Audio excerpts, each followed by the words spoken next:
Olá, eu sou o Davi. Hoje não é minha esposa que está comigo, obviamente, mas um grande amigo, Eldai, da nossa igreja, e responsável pelo ministério com homens na igreja.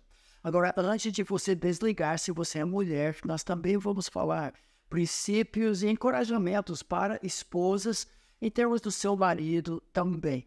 Mas queremos desejar um feliz Dia dos Pais, se você está assistindo no dia do lançamento do nosso vídeo, porque logo vem o próprio Dia dos Pais. E queremos fazer um programa um pouco voltado para essa área de homens que investem na vida de outros homens.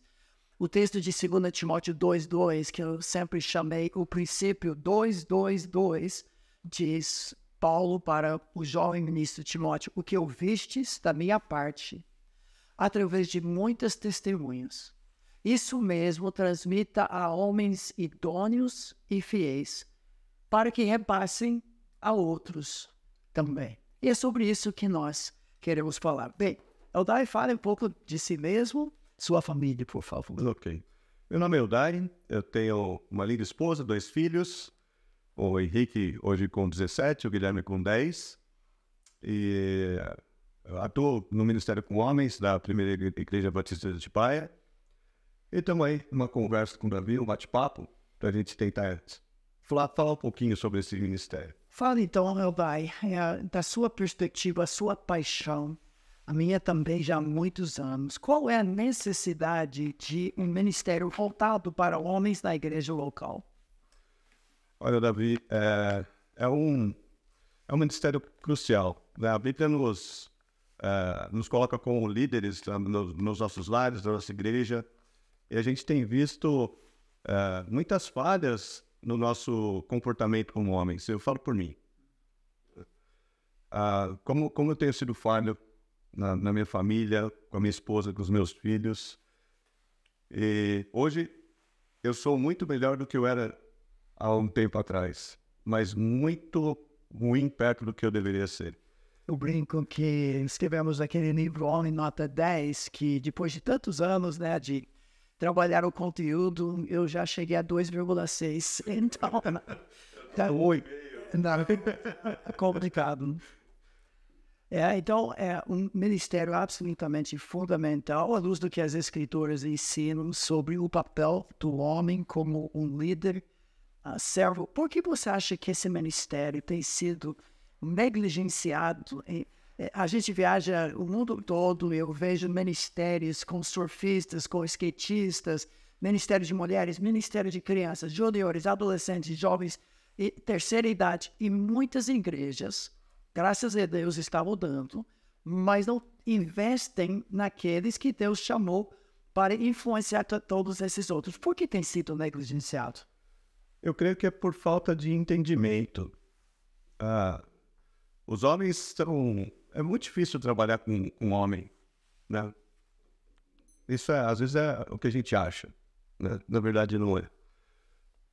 Quando o homem ele é tocado pelo Espírito Santo, quando ele é convertido, a gente acaba levando uma vida normal, tem nosso trabalho, a escola, tem todas as atividades, então é sempre muito ocupado com outras coisas.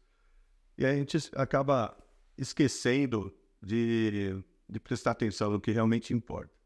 Então, nossa família, né, mas no nosso papel, porque eu acho que nós esquecemos qual é o nosso papel. Quando a gente vai lá para Gênesis 2,15, Deus colocou o homem no jardim para cultivar e guardar. Então, na minha casa, eu tenho que cultivar, né, eu tenho que investir na vida da minha esposa, dos meus filhos, eu tenho que guardar, eu tenho que proteger. E a gente tem visto que isso não tem acontecido. É muito comum o homem abandonar a esposa sozinha ao invés de protegê-la. Outro dia, meu filho mostrou um vídeo de uma cena de assalto, onde o assaltante chegou, tinha um casal, o homem saiu correndo e deixou a esposa lá. Então, a gente perdeu um pouco dessa questão da proteção. E a gente foi feito para isso. E eu creio que a gente só vai ser feliz, só vai ter que estar completo quando a gente entender e cumprir esse papel. Eu sei que, como homens, nós temos uma tendência de nos fechar, não abrir jogo, conversar. Imagino que seja outro fator que leva igrejas a não desenvolverem esse ministério. Eu sei que, na minha experiência, na nossa própria igreja, anos atrás, quando começamos a ter classe de escola bíblica dominical só para os homens e dar oportunidade deles falarem, foi tipo avalanche. Finalmente, você pode falar da sua experiência nos grupos pequenos nesse sentido? O homem fala mesmo? O homem fala. E como fala. É muito interessante, porque a gente começou... Hoje a gente tem um ministério de homens baseado em pequenos grupos, de 4 a 6 homens. E começou com 2 homens, eu, o Alexandre, que você conhece, e mais um, onde a gente começou por conta desse nosso amigo. A gente queria entender o que estava acontecendo com ele, viu que ele não estava bem. E nós começamos a tomar café, né? Homem igual tomar café, né? Vamos numa padaria tomar um café e conversar. E depois de um tempo a gente percebeu, né, que as lutas que ele tinha eram as mesmas lutas que a gente tinha. E aí a gente podia expressar e falar das lutas, e conversas assim muito intensas, muito profundas. Né? E a gente começava a tomar o café 8 horas da manhã, 11 horas a gente já estava conversando, a esposa ligando e a gente tendo que ir embora. Então o homem fala e precisa falar. Legal. Você é um homem de ideias. Eu fico admirado com a inovação. Nós não estamos sugerindo aqui um pacote, nada disso, mas fale um pouco do que você tem feito, especialmente esses encontros de um dia, não somente para homens, mas para pais e filhos. O que você tem feito e como é esse programa quando você faz? Foi muito interessante. Nós tivemos 2 congressos até agora. Você foi o preletor, né? Então, no primeiro congresso, que foi Homem que Não Serve, Não Serve, a gente fez um bate-papo entre adultos, jovens, crianças, dividimos em grupos, e o que um grupo pensava do outro. A gente esperava ver alguma coisa, a gente viu algo completamente diferente. A gente viu a necessidade de integração ou de conversa entre as gerações. A partir daí, a gente começou a fazer programações para todas as idades. Crianças de 4, 5 anos até senhores de 80, 90 anos, no mesmo lugar, fazendo coisas de homem. Então, colocamos marcenaria, peão, bolinha de gude, esportes. Então, uma variedade... Pedalada também. Uma variedade de atividades para que os homens estivessem juntos. Ao longo do dia. Ao longo do dia. Interessante é que você vê na marcenaria, por exemplo, o pai com o filho, na bolinha de gude, e o filho com outros homens. E como foi interessante o pessoal chegar para você e falar, puxa, meu filho ficou com outro homem lá, então ele ficou investindo na vida do meu filho. Isso é tão importante. Meu neto, de 2 anos na época, foi com meu genro passar o dia. Ficou tão contente que eu não me lembro que ele montou alguma coisa na marcenaria com que ele brinca até hoje.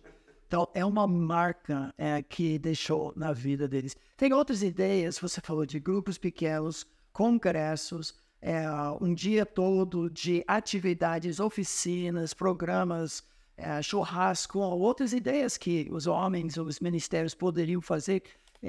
Uma igreja que não tem nada, o que você diria para eles investirem na vida dos homens?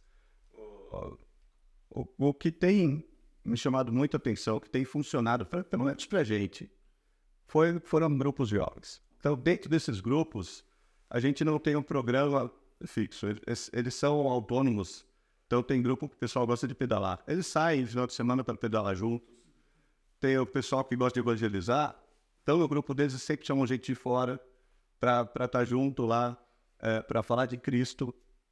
E realmente mudar vidas, porque quando a gente olha para a palavra, né, e tem alguns recursos também, alguns livros muito interessantes, podemos mostrar esses. Bom, os 2 livros que eu escrevi, nós temos aqui, você pode ensinar. E tem muitos materiais assim. Tem. O primeiro livro que deu o start aí foi O Homem Nota 10. Exatamente. E o capítulo ele fala do cordão de 3 dobras, né? Onde o homem ganha o respeito. Como que a gente consegue ganhar o respeito? E para a gente é tão importante ser respeitado. Então esse livro dá todas as diretrizes. Homens mais parecidos com Jesus, esse eu tive a honra de ler o rascunho, né, junto com outros homens também, foi muito interessante. E tem um outro livro que é muito bom, eu não trouxe aqui porque eu tinha algumas cópias, eu vou distribuindo, eu fico sem. É Homem de Verdade, Richard Phillips. É um livro muito bom, muito prático também. Então, esse é o carro-chefe do nosso do Ministério de Leitura, é esse. Mas a melhor ferramenta que a gente tem, aqui funciona e aqui muda tudo, são as pessoas. Tá? Então, na minha vida, vou voltar um pouquinho, o primeiro tapa na cara, vamos dizer assim, que eu tive foi quando a gente veio para Atibaia e fui orar com meu filho, o Henrique tinha 4 anos na época.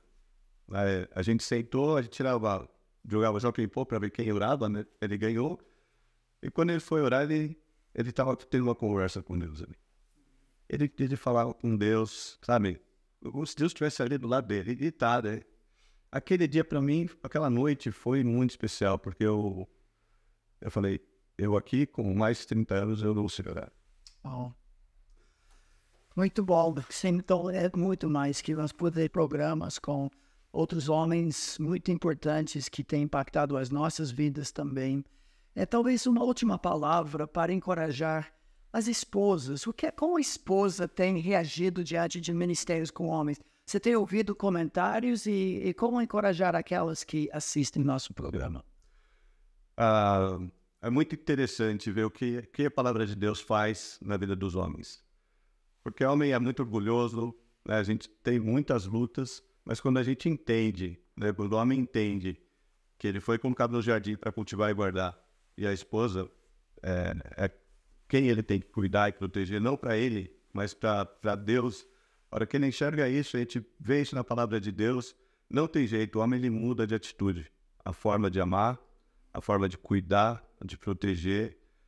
Então, é algo tão importante, tão intenso, né, que tem causado mudanças na minha vida, mudanças na vida de tantos homens que a gente tem visto, tem conhecido. Hoje a gente tem 15 grupos funcionando, né, quase 90 homens aí na nossa igreja participando disso e temos relatos assim maravilhosos. E as esposas vêm falar com a gente, né, falando, puxa, esse livro aqui, fala para o seu marido ler esse livro para outras mulheres, né? Fala para o marido ler esse livro, que mudou a vida do meu marido, mas não foi o livro em si, mas a convivência com outros homens. E aí, a palavra de Deus não é só clube, né? Não. Os órgãos estão tudo centrado no boa. Fantástico.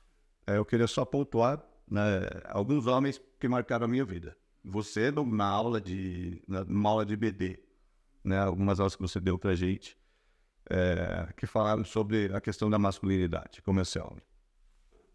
O Marcão investiu muito na minha vida, a primeira pessoa que a gente encontrou, né, que nos acolheu quando a gente chegou, né, Pastor Leite. Mas a pessoa que mais investiu na minha vida foi o Alexandre. E pelas atitudes que ele tinha, e olhando na Bíblia, eu achava que eu até tô bem, mas quando eu olhava a vida dele e a minha, eu falava, não, estou muito bom. Então, esse é o título do nosso programa, Homens Mentoreando Outros Homens. Muito obrigado. Eu que agradeço. Fantástico. Quero encorajar a todos a se envolverem nesse ministério, encorajar a sua igreja também. E que Deus os abençoe. Até o nosso próximo programa e um feliz Dia dos Pais. Feliz Dia dos Pais.